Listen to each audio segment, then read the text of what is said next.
Hello students.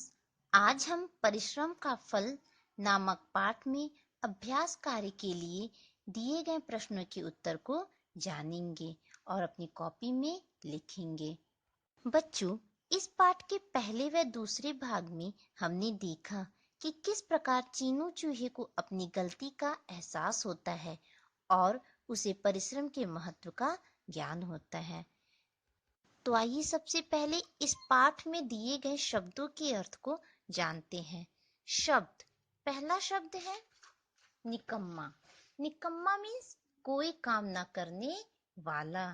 जैसे कि चीनू निकम्मा था, उसे कोई भी कार्य करना पसंद नहीं था। अगला शब्द देखिए, प्रतिदिन। प्रतिदिन मीन्स होता है रोजाना। हम जो अपना कार्य प्रतिदिन करते हैं उसे कहते हैं रोजाना। तीसरा शब्द है सचेत। सचेत मीन्स सावधान।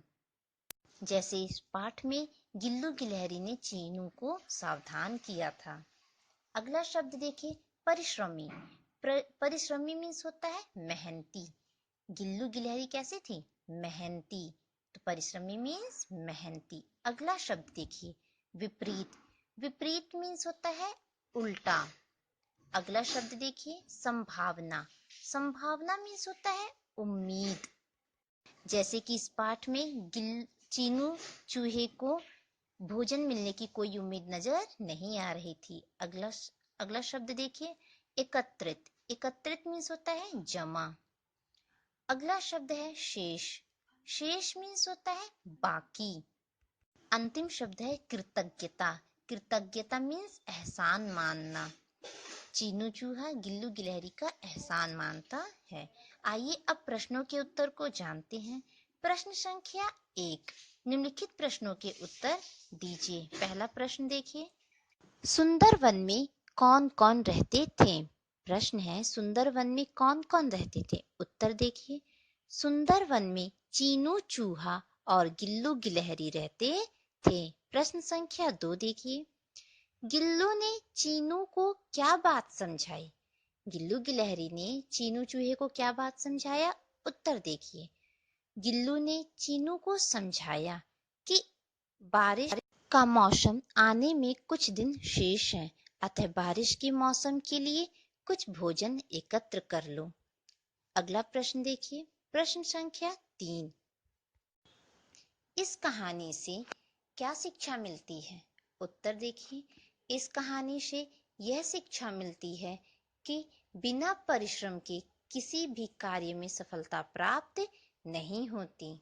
अर्थात हम किसी कार्य में तभी सफल हो सकते हैं जब हम कठिन परिश्रम करें।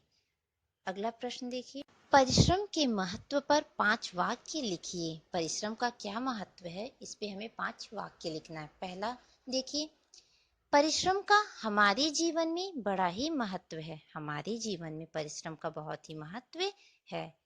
दूसरा, यह हमारी शक्ति है जो हमें कुछ भी प्राप्त करने का अवसर देती है।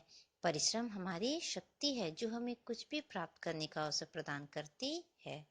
तीसरा, परिश्रम करने से मुश्किल काम में सफलता प्राप्त की जा सकती है। अर्थात हम परिश्रम से कठिन कार्य में सफलता प्राप्त कर सकते हैं। चौथा वाक्य देखिए, बिना परिश्रम के सफलता प्राप्त नहीं होती। अर्थात जो व्यक्ति परिश्रम नहीं करते हैं उन्हें सफलता प्राप्त नहीं होती। पांचवा वाक्य देखिए, जो व्यक्ति परिश्रम करते हैं उन्हें सफलता अवश्य मिलती है। अर्थात जो व्यक्ति कठिन परिश्रम करते हैं, मेहनत से कार्य करते हैं, उन्हें अपने जीवन में सफलता अवश्य मिलती है। बच्चों, आप सभी को इन प्रश्नों के उत्तर को अपनी कॉपी में लिखना है, साथ ही साथ इस प्रश्न के उत्तर भी देने हैं। नीचे दिए गए क्रिया शब्द से वाक्य बनाइए। पहला शब्द है भरना, दूसरा शब्द है रोना, तीसरा शब्द है मांगना, चौथा शब्द है देना एवं पांचवा शब्द है लेना। आइए उदाहरण के माध्यम से आपको समझाते हैं कि आपको वाक्य बनाना किस प्रकार है। उदाहरण देखिए, जैसे शब्द है खेलना, तो इस प्रकार हमें वाक्य बनाना है, वह क्रिकेट खेलता है। आपको इसी प्रकार दिए गए क्रिया शब्दों से वाक्य बनाना है। आज के लिए बस इतना ही। धन्यवाद।